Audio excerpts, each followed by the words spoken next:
Alright, this is a quick video. I want to show you on a little trick I learned from little Susie Orman, which I'm sure that everyone's heard of her by now. Ormans or whatever. Anyhow, this I was looking online all over for credit consolidation and how to get your credit cards paid off, and what if you do can't afford it, because I'm like everyone else, I'm broke. And first off, this video is not trying to sell you something. You're not going to see any links on the bottom of my page saying click on this and I'll show you in great detail. I'm just telling you what I did, and it worked for me, and it'll work for you too, because I'm going to show you that what the banks are doing is really fraudulent, and that's why you can do it. Anyhow, this video is great. Just do exactly what she says, and you'll get your credit back faster than if you weren't, because I did it, and I mean after I finally settled, which this will explain you how to do it on your own.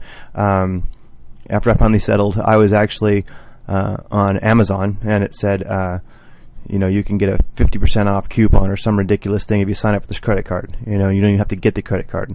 So I was like, great, I'm not going to get the credit card anyhow, so I'll sign up for it. I signed up for it, and a month later I got a credit card in the mail for $3,000, and my credit was $500 before I did this. So anyhow, like I said, I'm not trying to sell you anything. Watch the video. You can do it yourself and knock yourself out. All right? People out there who are finding yourselves not able to pay your credit card debt, thinking, oh, look what I got in the mail. Here's a company that says if I go to them, they can get me out of this credit card debt. They can settle this debt for me. Well, now I want you to listen to me, because I do not want you to do that. You can do something on your own that will cost you a lot less. Listen up.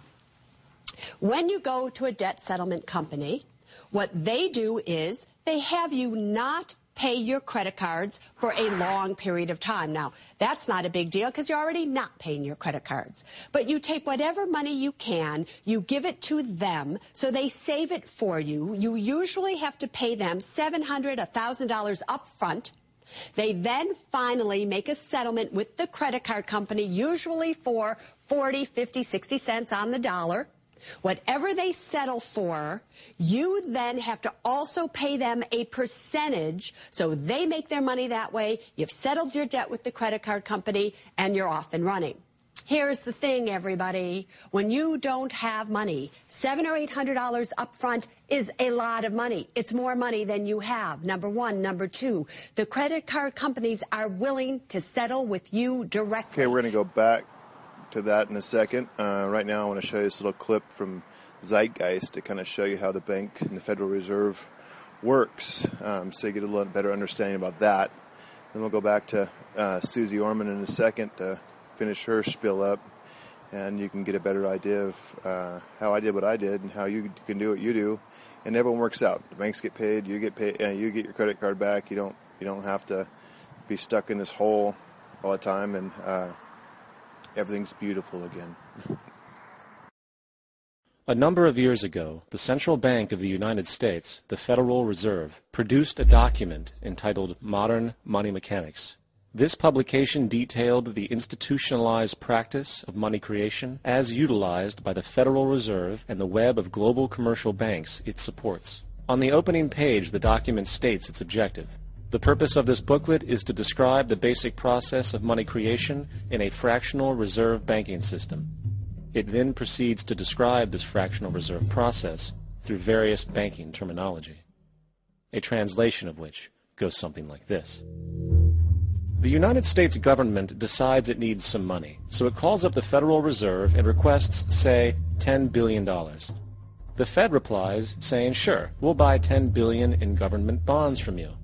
So the government takes some pieces of paper, paints some official-looking designs on them, and calls them treasury bonds. Then it puts a value on these bonds to the sum of $10 billion and sends them over to the Fed. In turn, the people at the Fed draw up a bunch of impressive pieces of paper themselves, only this time calling them Federal Reserve notes, also designating a value of $10 billion to the Fed. The Fed then takes these notes and trades them for the bonds. Once this exchange is complete, The government then takes the $10 billion in Federal Reserve notes and deposits it into a bank account. And upon this deposit, the paper notes officially become legal tender money, adding $10 billion to the U.S. money supply. And there it is. $10 billion in new money has been created. Now, government bonds are, by design, instruments of debt.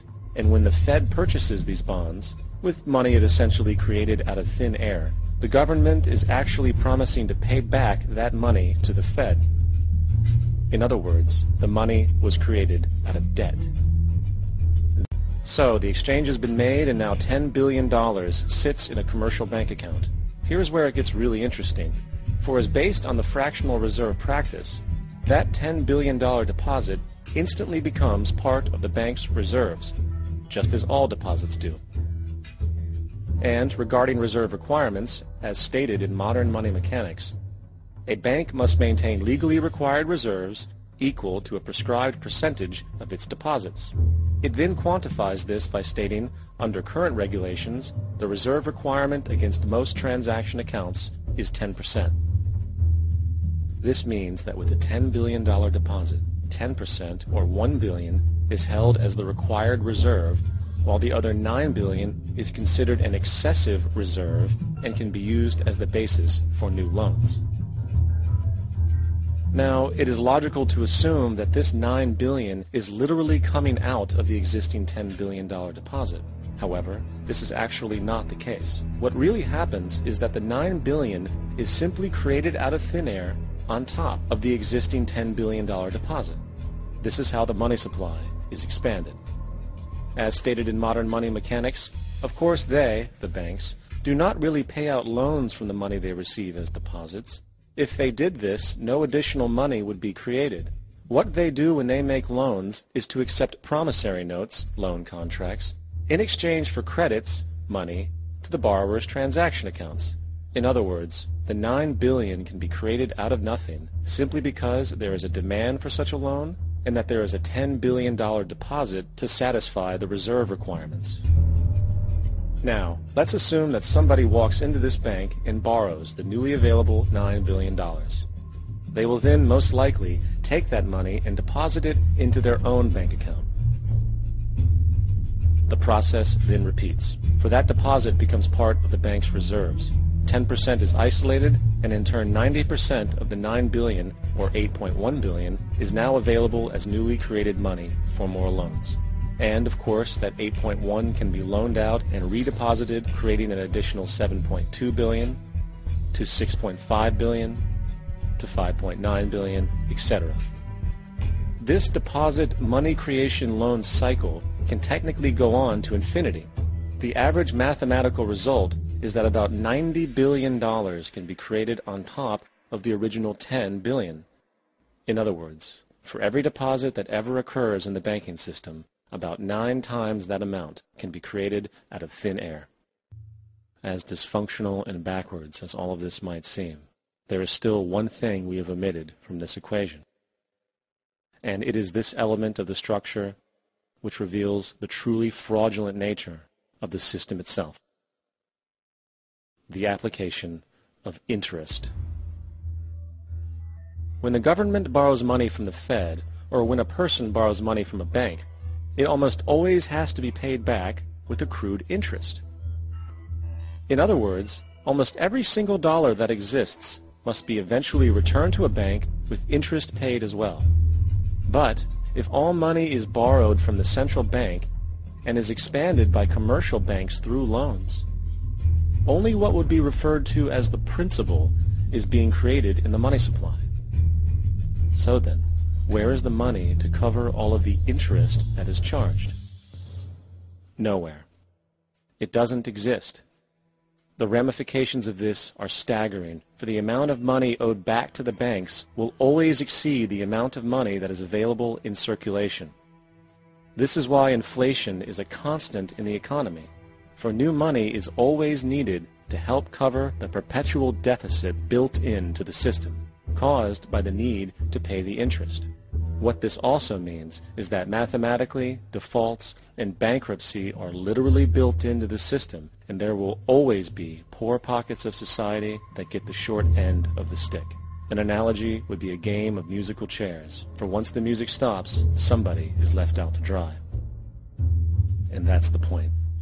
So if you find that you are in a situation where you are already behind, it's already been charged off, or it's gone to a collection agency, or it's about to, if you do have some money, let's say you owe $17,000, $24,000 to some credit card company that's now in collection. If you have $6,000, $7,000, don't be surprised that if you called the collection agency directly, that they won't settle with you. Of course they will. They rather get something rather than nothing. So it is very, very important to understand you have what it takes to do this on your own. Now, if you do it on your own, I want you to follow these steps. If you make a settlement, you are not to pay that settlement with a check from your personal bank account. Do you understand? You are to pay it with either a cashier's check or a money order. I do not want these companies to know your bank that you happen to be banking with. On the check, you are to write, if this check is cashed, that makes this account, put your account number, settled in full.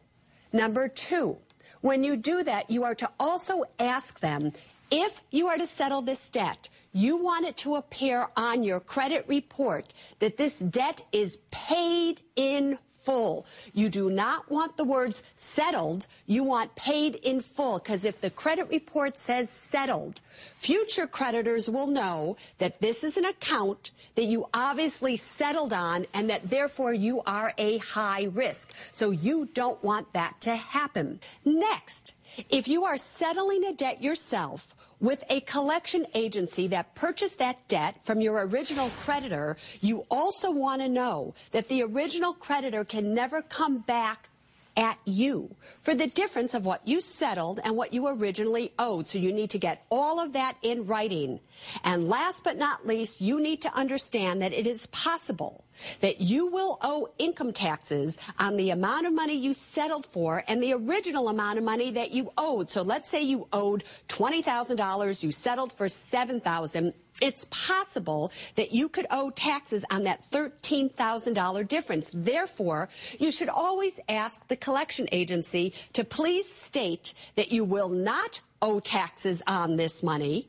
And if they won't state that, also understand that if you are insolvent, which means you owe more than what you have, technically the IRS is not going to make you pay taxes on it. So check it all out so you don't spend money that you don't have. If you do all that, you don't need one of these debt settlement companies, and it will save you a lot of money. All right, so that's it in a nutshell. Take with it what you want. I'm telling you that it did work for me, and I've done it about 3 times now with me and my wife's credit cards, and now we both have credit that we'll never use, but we got it, and it really blew me away. And at the time, I already knew how the financial market worked, so I just didn't care. And then, I figured if I had the money, I'll do it. And then I saw her video and I was like, well, cool, let's try it. So now I have credit cards. If something comes up, hopefully I'll never ever have to use them. But if I did and I'd do it again, I would do it again. I don't care. They're the ones who are getting the financial bailouts and making billions and billions of dollars and then sending that money offshores, and they're the ones who are crashing our economy. So why would we care about them? All right. Talk to you later. Please, if you like this video, subscribe and comment and click like. It helps me out a lot. All right. Talk to you guys soon. Have a good day. During the American Civil War, President Lincoln bypassed the high-interest loans offered by the European banks and decided to do what the Founding Fathers advocated, which was to create an independent and inherently debt-free currency.